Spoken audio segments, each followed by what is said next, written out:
प्रिय छात्रों, मैं Sandeep Kumar Singh learn to study YouTube channel पर एक बार फिर से आपका स्वागत करता हूं। इसके पहले हम लोग एक्सरसाइज 1.2 सॉल्व कर चुके हैं। आज हम लोगों को फलनों का संयोजन तथा व्युत्क्रमणीय फलन पढ़ना है। तो चलिए देखते हैं कि फलनों का संयोजन क्या होता है। फलनों का संयोजन, कंपोजिशन ऑफ फंक्शन क्या होता है। देखिए, मान लीजिए यहाँ पे दो फलन दिए गए हैं। मान लीजिए एक फलन दिया गया है f from a to b। दो कोई सेट है a और b जिसपे एक फंक्शन डिफाइन है f from a to b। और एक दूसरा फलन हम ये मान लें g, जो b से किस पे डिफाइन है, c पे, g from b to c। ध्यान दीजिएगा, यहाँ इसका मतलब क्या हुआ कि f एक फंक्शन है जिसमें डोमेन a है और कोडोमेन क्या दिया गया है, b। मतलब a के सारे एलिमेंट की इमेज जो है वो कहाँ पे मिल रही है, b में। और g दिया गया है, g फंक्शन जो है वो फ्रॉम b टू c दिया गया है। इसका मतलब क्या हुआ कि b में जितने भी एलिमेंट होंगे, b के सारे एलिमेंट की इमेज क्या होगी, c में होगी। इसका मतलब क्या हुआ, देखिए, अगर a के सारे एलिमेंट की इमेज b में है और b के सारे एलिमेंट की इमेज c में है, इसका मतलब a के सारे एलिमेंट की इमेज हमको कहाँ पे मिलेगी, c में मिलेगी। तो एक ऐसा फंक्शन हम लोग लिखें, ऐसा फंक्शन ड्रा करें जिसमें सेट a के सारे एलिमेंट की इमेज किसमें मिले, c में मिले। तो वो फंक्शन क्या हो जाएगा, जैसे मान लें h एक फंक्शन हो जाए और जहां पे h क्या हो, फ्रॉम a टू क्या हो जाए, c हो जाए। तो इस h को हम ये कहेंगे कि f और g का ये क्या है, संयोजन फलन है। ये क्या हो जाएगा, जब इन दोनों फलनों का हमने कंपोजिशन किया तो हमको ये h फलन मिला। और इसी h को हम क्या लिखेंगे, h इक्वल टू लिखेंगे GOF, गॉफ। इसको क्या बोलेंगे, गॉफ फंक्शन। एक बार फिर से समझिएगा, f कोई एक फंक्शन दिया गया है फ्रॉम a टू b और g कोई फंक्शन दिया गया है b to c, g from b to c दिया गया है। अगर a के सारे एलिमेंट की इमेज यहाँ पे देखिए b में मिल रही है और b के सारे एलिमेंट की इमेज कहाँ पे मिल रही है, c में मिल रही है। तो इसका मतलब क्या हुआ कि a के सारे एलिमेंट की इमेज हमको कहाँ पे मिलेगी, c में मिलेगी। तो एक ऐसा फंक्शन हमने लिख दिया h from a to c। देखिए, मतलब a के सारे एलिमेंट की इमेज हमें कहाँ मिलने लगी, c में मिलने लगी। तो इसी h को हम लोग क्या बोलेंगे कि g और f का ये संयोजन फलन है, कंपोजिशन फंक्शन है ये। और इस h को हम किससे लिखते हैं, h इक्वल टू क्या लिखा जाता है, गॉफ लिखा जाता है। और ध्यान दीजिएगा यहाँ पे कैसे लिखेंगे, अगर हमको ये फंक्शन दिखाना है। देखिए, ये मान लेंगे कि माना f from a to b तथा g from b to c दो फलन है।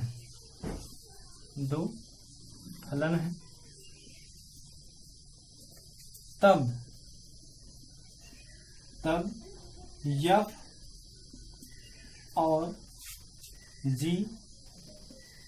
के संयोजन फलन को गॉफ से लिखते हैं, GOF, गॉफ से लिखते हैं।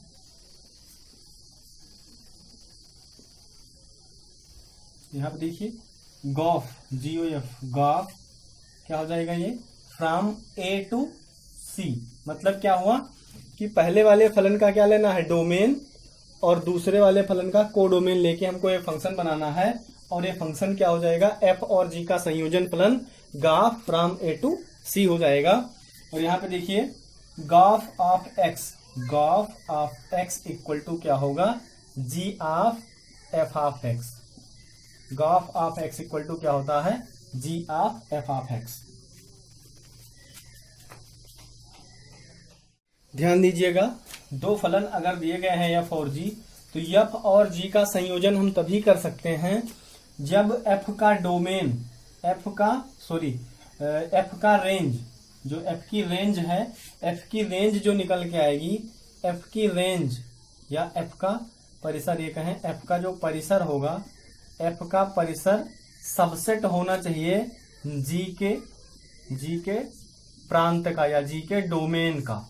तब हम दो फलनों का संयोजन निकाल सकते हैं। तो ये भी ध्यान रखिएगा कि जी एफ और जी अगर दो फलन दिए गए हैं तो उनका हम संयोजन कब कर सकते हैं, जब एफ का परिसर जी के प्रांत के क्या हो जाए, सबसेट हो जाए। मतलब एफ का परिसर सबसेट हो किसका, जी के प्रांत का, तब हम एफ और जी का संयोजन लिख सकते हैं या संयोजन फलन लिख सकते हैं। एक एग्जाम्पल देखते हैं। देखिए मान लीजिए यदि a इक्वल टू दिया गया है, देखिए a इक्वल टू एक सेट दिया गया है 1 2 3 4, a इक्वल टू एक सेट दिया गया है 1 2 3 4, और b इक्वल टू एक सेट दिया गया है a b c d, a b c d दिया गया है, और c इक्वल टू देखिए c इक्वल टू दिया गया है l m n, c equal to दिया गया है l m n, जहां f from a to b परिभाषित है और g परिभाषित है from b to c, g परिभाषित है फ्रॉम b टू c। और इस फंक्शन को लिखा इस प्रकार से गया है कि f ऑफ 1 इक्वल टू दिया गया है a, f of 2 equal to दिया गया है c, और f ऑफ 3 इक्वल टू दिया गया है b, और f ऑफ 4 इक्वल टू दिया गया है a b a, f of 4 equal to क्या दिया गया है, a दिया गया है।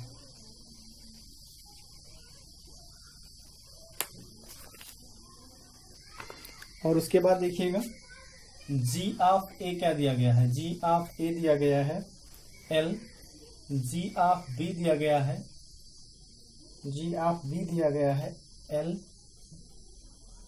g ऑफ c दिया गया है, g ऑफ c दिया गया है m, और g ऑफ d दिया गया है m। हमको काम यहाँ पे क्या करना है, देखिए गॉफ निकालना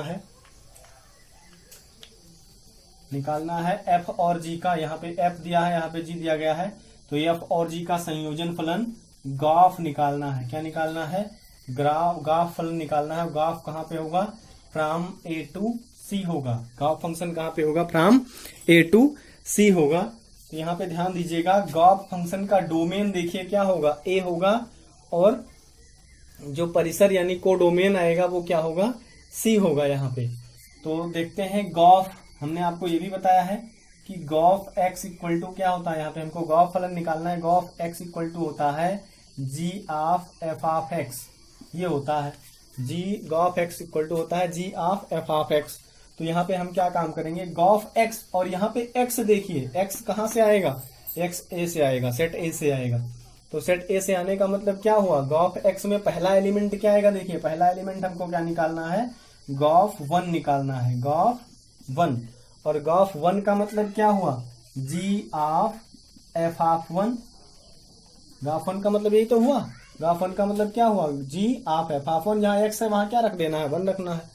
अब उसके बाद देखते हैं g ऑफ f1 की वैल्यू देखिए क्या दी गई है, यहां से देखिएगा f1 इक्वल टू क्या दिया गया है, a दिया गया है, ये हो जाएगा g ऑफ a। और g ऑफ a की वैल्यू देखिए क्या दिया गया है, g ऑफ a की वैल्यू क्या दिया गया है, l दिया गया है। तो इसका मतलब क्या हुआ कि गॉफ 1 की वैल्यू क्या आ गई, l आ गई। मतलब अगर सेट a का कोई एलिमेंट 1 है तो 1 की इमेज c में हमको क्या मिलेगी, l मिलेगी। इसका मतलब क्या हुआ, गॉफ 1 इक्वल टू देखिए क्या मिल जाएगा, l मिल जाएगा। ऐसे हमको क्या निकालना है, देखिएगा दूसरा एलिमेंट लेंगे यहाँ पे गॉफ 2, क्या लेंगे, गॉफ 2, और गॉफ 2 को क्या लिखेंगे, देखिए g of f of 2। G of 2 को क्या लिखेंगे, g ऑफ f ऑफ 2, और इसको क्या लिखेंगे, देखिए g f ऑफ 2 की वैल्यू देखिए, f ऑफ 2 की वैल्यू क्या दी गई है, c दिया गया है, तो ये क्या हो जाएगा, g ऑफ c। f2 की वैल्यू रखेंगे तो c हो जाएगा। और g of c equal to क्या हो जाएगा, देखिए g ऑफ c की वैल्यू, g ऑफ c की वैल्यू m दी गई है, तो g of c equal to क्या हो जाएगा, m हो जाएगा। उसके बाद देखते हैं गॉफ 3 निकालते हैं। देखिए 1 2 के बाद क्या आएगा, 3। हमने आपको बताया था कि गॉफ का जो डोमेन होगा, मतलब जो डोमेन हम लिखेंगे यहाँ पे गॉफ का, वो क्या होगा, सेट a होगा। तो सेट a के एलिमेंट लेना है, तो यहाँ पे क्या मिल जाएगा, गॉफ 3, और गॉफ 3 इक्वल टू क्या आएगा, g of f of 3। F of 3 की वैल्यू देखिए क्या दी गई है, बी दिया गया है, तो यहाँ पे क्या होगा जी ऑफ बी, और G of B equal to देखिए क्या दिया है, G of B equal to क्या दिया गया है, एल दिया गया है, G of B equal to क्या दिया गया है, एल दिया गया है। उसके बाद गॉफ 4 देखिए क्या दिया गया है, आखिरी एलिमेंट क्या दिया गया है सेट ए का, गॉफ 4, तो गॉफ 4 इक्वल टू क्या हो जाएगा देखिए, जी ऑफ एफ ऑफ 4, और F4 की वैल्यू देखिए क्या दी गई है, ए दी गई है, ये हो जाएगा जी ऑफ ए, और G of A equal to क्या दिया आएगा देखिए, जी ऑफ ए की वैल्यू क्या दी गई है, एल, तो जी ऑफ ए इक्वल टू क्या हो जाएगा, एल हो जाएगा यहां से। तो हमने निकाल दिया गॉफ 1, गॉफ 2 और गॉफ 3, गॉफ 4 की वैल्यू निकाल दी, तो ये हो जाएगा आपका संयोजन फलन।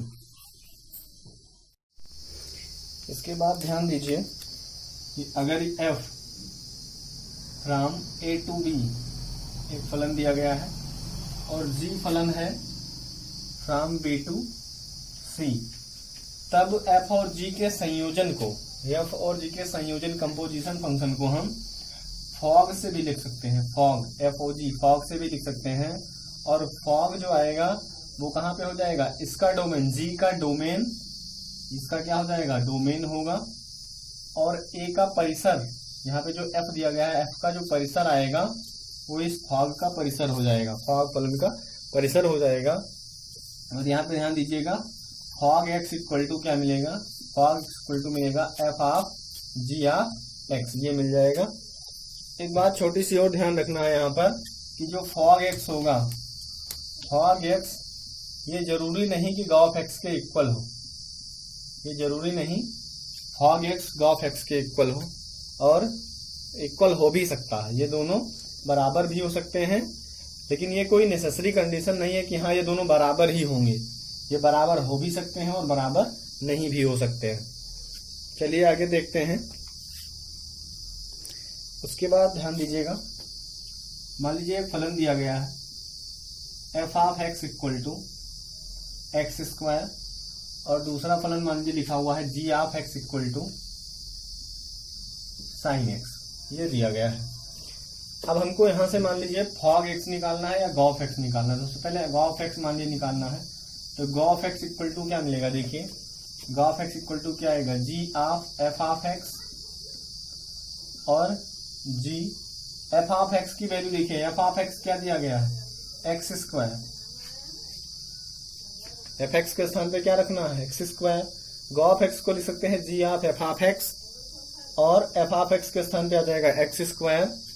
और उसके बाद देखिए जी ऑफ एक्स स्क्वायर का मतलब क्या हुआ, जी एक्स में जहां एक्स लिखा है यहाँ क्या रखना है, एक्स स्क्वायर रखना है, तो यहाँ पे देखिए एक्स में हमको एक्स स्क्वायर रखना है, तो जी ऑफ एक्स स्क्वायर क्या हो जाएगा, साइन एक्स स्क्वायर, ये मिल जाएगा। गॉफ एक्स इक्वल टू क्या आ जाएगा, ध्यान दीजिए, गॉफ एक्स इक्वल टू मिल जाएगा sine x square, g of x equal to क्या आ जाएगा, साइन एक्स स्क्वायर आ जाएगा।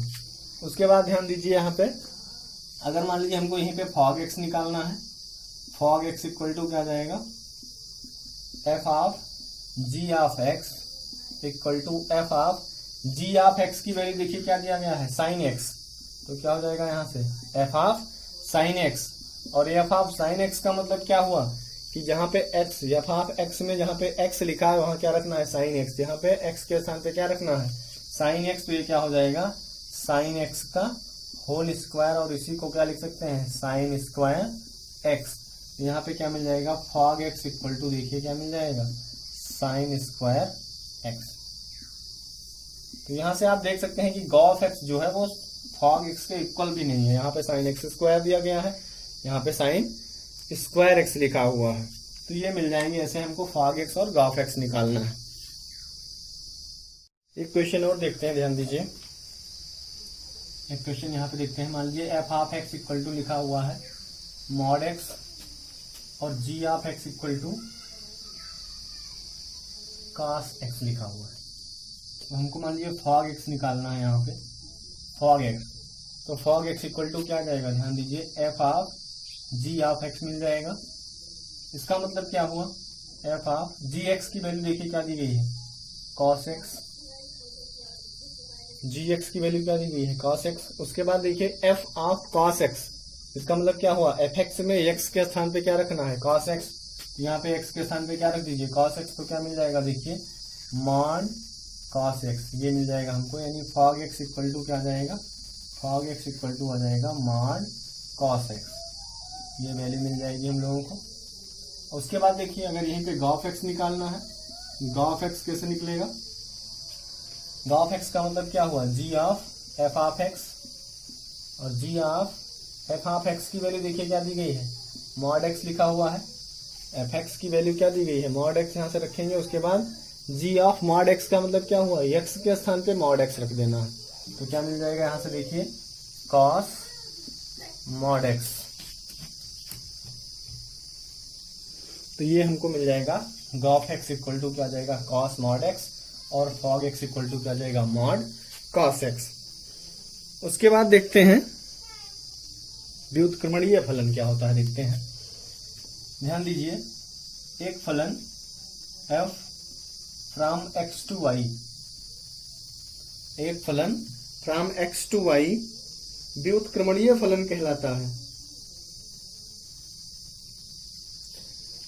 एक फलन f from x to y व्युत्क्रमणीय फलन कहलाता है यदि एक फलन हमको क्या मिले, g मिले, कहां से, y से x में, एक फलन हमको y से x में मिले, एक फलन अगर f from x to y दिया गया है तो एक फलन का इस प्रकार, एक फलन इस प्रकार इसका अस्तित्व हो कि y से x में एक फलन हमको मिल जाए, जिसके लिए कंडीशन होनी चाहिए कि गॉफ x जो है, गॉफ x इक्वल टू क्या मिल जाए ix, और फॉग y इक्वल टू क्या मिल जाए, देखिए फॉग y इक्वल टू क्या हो जाए iy हो जाए।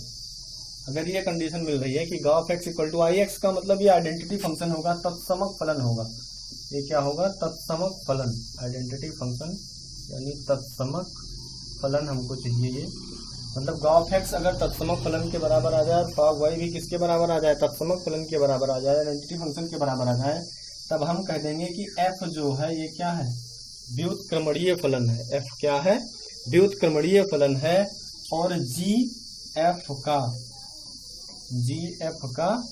व्युत्क्रम है, g f का क्या है व्युत्क्रम है।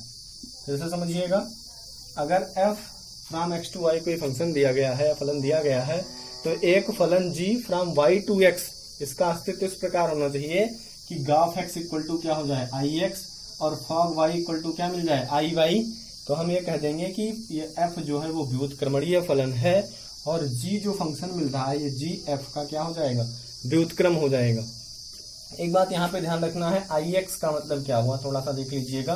ix का मतलब यहाँ पे क्या हुआ कि अगर हम गॉफ x निकालें, गॉफ x निकाला जाए तो गॉफ x इक्वल टू किसके बराबर आ जाए, x के बराबर आ जाए, और फॉग x निकालें, फॉग x अगर निकालें तो फॉग x किसके बराबर, सॉरी फॉग y अगर निकालें तो फॉग y किसके बराबर आ जाए, y के बराबर आ जाए। मतलब जो एलिमेंट यहाँ पे आए उस एलिमेंट की इमेज वही एलिमेंट हमको मिल जाए अगर, तो हम कह देंगे कि ये गॉफ x क्या है तत्समक फलन है। तो यहाँ पे हम लोग ये देखेंगे कि गॉफ x निकालेंगे और फॉग x निकालेंगे, और वो दोनों आइडेंटिटी फंक्शन है, तत्समक फलन है। अगर दोनों क्या है तत्समक फलन है, तो हम ये कह देंगे कि f का क्या है, f एक व्युत्क्रमणीय फलन है, और g जो हमको फलन मिल रहा है वो g क्या होगा f का व्युत्क्रम हो जाएगा। एक क्वेश्चन देखते हैं, मान लीजिए दिया गया है क्या, f of x equal to 4x plus 3, f of x equal to क्या दिया गया है 4x प्लस 3 दिया गया है, और ये फलन f from n to y परिभाषित है, n टू y इस प्रकार से परिभाषित है।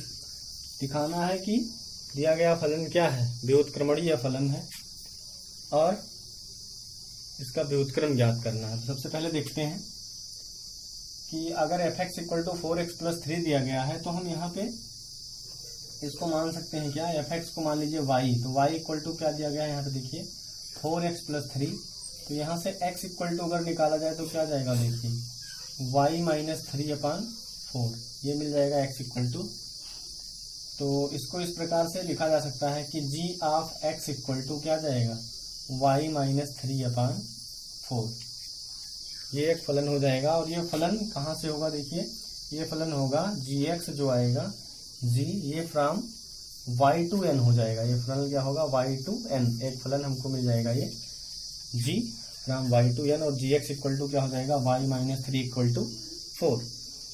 तो उसके बाद हम लोग क्या काम करेंगे, यहाँ पे देखते हैं गॉफ एक्स निकालते हैं और फॉग एक्स निकालते हैं। तो यहाँ पे क्या जाएगा, गॉफ एक्स इक्वल टू देखते हैं क्या आएगा, गॉफ एक्स इक्वल टू क्या आएगा, g of f of x equal to g of f of x की वैल्यू देखिए क्या दी गई है, 4x प्लस 3, ये हो जाएगा f ऑफ x की वैल्यू 4x प्लस 3।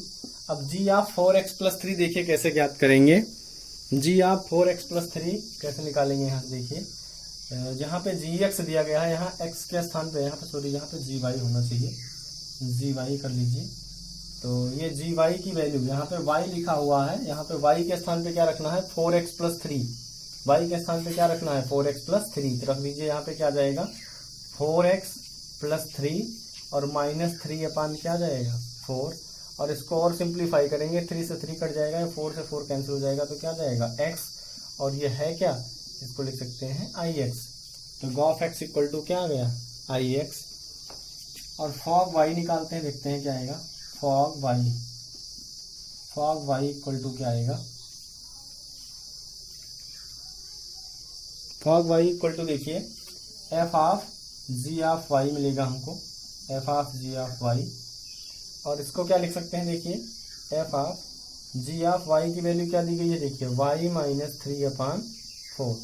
तो f of y minus 3 upon 4 का मतलब क्या हुआ, fx, और x के स्थान पे क्या रखना है, y माइनस 3 अपान 4। तो कितना जाएगा, देखिए equal to 4 into y minus 3 upon 4 और प्लस क्या जाएगा 3, 4 से 4 कैंसिल हो जाएगा, तो यहाँ से देखिए, और 3 से 3 कट जाएगा, तो इक्वल टू क्या जाएगा y, और इस y को क्या लिख सकते हैं, आई वाई। मतलब क्या हुआ, फॉग y इक्वल टू देखिए y आ गया। इसका मतलब क्या हुआ कि गॉफ x और फॉग y ये दोनों क्या है, आइडेंटिटी फंक्शन यानी तत्समक फलन है। अतः f जो है, f व्युत्क्रमणीय फलन है, अतः f व्युत्क्रमणीय फलन है, f व्युत्क्रमणीय फलन है, और f का व्युत्क्रम, और f का व्युत्क्रम क्या है, g of y equal to y minus 3 upon 4 है। ये इसका क्या हो जाएगा, व्युत्क्रम हो जाएगा। तो आज की इस वीडियो में हम लोगों ने फलनों का संयोजन पढ़ा और व्युत्क्रमणीय फलन पढ़ा। इससे रिलेटेड प्रॉब्लम्स को हम नेक्स्ट वीडियो में सॉल्व करेंगे।